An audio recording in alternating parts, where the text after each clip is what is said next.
Good morning student. अभी हम लोग इकोनॉमिक्स पढ़ने जा रहे हैं। इकोनॉमिक्स में हम लोग बाजार और बाजार की विशेषताएं चैप्टर नंबर 7 तक पूरी तरह से पढ़ चुके हैं। देखिए, अभी लॉकडाउन की वजह से चूंकि पूरी पढ़ाई नहीं हो पा रही थी, इसीलिए जैक बोर्ड ने एक सिलेबस जारी किया। उस सिलेबस में उन्होंने बहुत सारे चैप्टर्स कट ऑफ कर दिए हैं, जिसकी वजह से बाजार और उनकी विशेषताओं के बाद अब हमें समष्टि अर्थशास्त्र को पढ़ना है। ठीक है, तो मैं चाहती हूँ कि आप उन चैप्टर्स को लिख लें जो चैप्टर्स हमें इस एग्जाम के लिए पढ़ने हैं।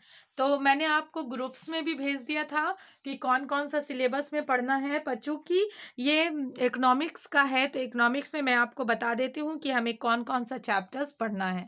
हमें पहला चैप्टर पढ़ना है परिचय, जो हम लोग पढ़ चुके हैं कि अर्थशास्त्र क्या है, व्यष्टि अर्थशास्त्र क्या है, व्यष्टि अर्थशास्त्र की क्या परिभाषाएं हैं, व्यष्टि और समष्टि अर्थशास्त्र में क्या अंतर है, और सीमांत लागत, संभावना रेखा वर्ग, नियंत्रित अर्थव्यवस्था में केंद्रीय समस्याओं का समाधान, ये सब पहले चैप्टर्स में हमने पढ़ लिया। दूसरा चैप्टर हमें पढ़ना था उपभोक्ता का संतुलन, जिसमें उपभोक्ता का संतुलन के साथ साथ सीमांत उपयोगिता विश्लेषण या सिद्धांत, उपयोगिता का अर्थ, उपयोगिता की माप, उपयोगिता के प्रकार, सीमांत उपयोगिता, हार्श नियम, ये सारी चीजें सम्मिलित थी, जिसे हमने दूसरे चैप्टर में पढ़ा। तीसरे चैप्टर में मांग का नियम एवं मांग की लोच को पढ़ना था। मांग का नियम और मांग की लोच का जो चैप्टर है वो थोड़ा लेंदी था, और उसमें बहुत सारे इंपॉर्टेंट टॉपिक और इंपॉर्टेंट क्वेश्चन हमने लिखवा दिए थे। ठीक है, तो ये चैप्टर को हमें अच्छे तरीके से पढ़ना है। उसके बाद हमने देखा उत्पादन फलन एक साधन के प्रतिफल और पैमाने के रूप में। चूंकि ये चैप्टर बहुत बड़ा था, इसलिए हमने इसे पूरा पढ़ा है। ठीक है, पूर्ति की रेखा एवं पूर्ति की लोच, ये भी हम लोग पढ़ चुके थे। लागत एवं आय की धारणाएं तथा उत्पादन का संतुलन, ये भी हम लोग पढ़ चुके थे। उसके बाद था बाजार के प्रकार एवं उसकी विशेषताएं, चैप्टर नंबर 7, जो लास्ट था, मैंने कल पूरा किया। ठीक है, इतना दूर पढ़ने के बाद चूंकि इसमें 2 चैप्टर और हैं, पर वो 2 चैप्टर जो है लॉकडाउन की वजह से हमारे जो सिलेबस है उससे काट दिए गए हैं। ठीक है, अब हम लोगों को पढ़ना है समष्टि अर्थशास्त्र।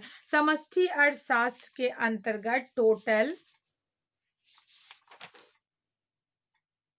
9 चैप्टर्स थे। ठीक है, लेकिन 9 चैप्टर्स में से सिर्फ 2 या 3 चैप्टर्स को ही पढ़ने बोला गया है। तो आज हम लोग समष्टि अर्थशास्त्र को शुरू करते हैं कि समष्टि अर्थशास्त्र किसे कहते हैं और उसका क्या अंतर होता है।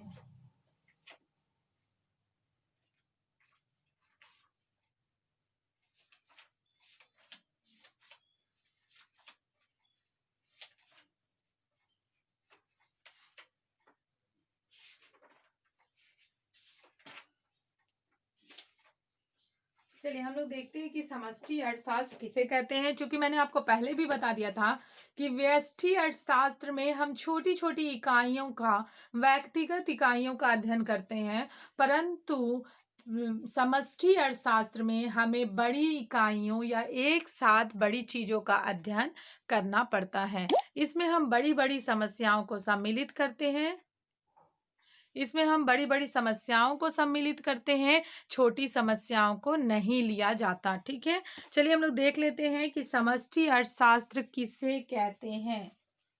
क्वेश्चन देखेंगे हम लोग। समष्टि अर्थशास्त्र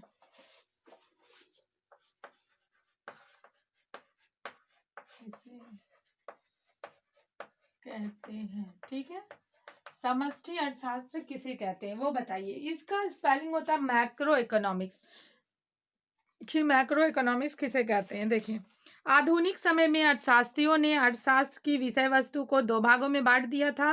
पहला विशिष्ट अथवा व्यष्टि अर्थशास्त्र,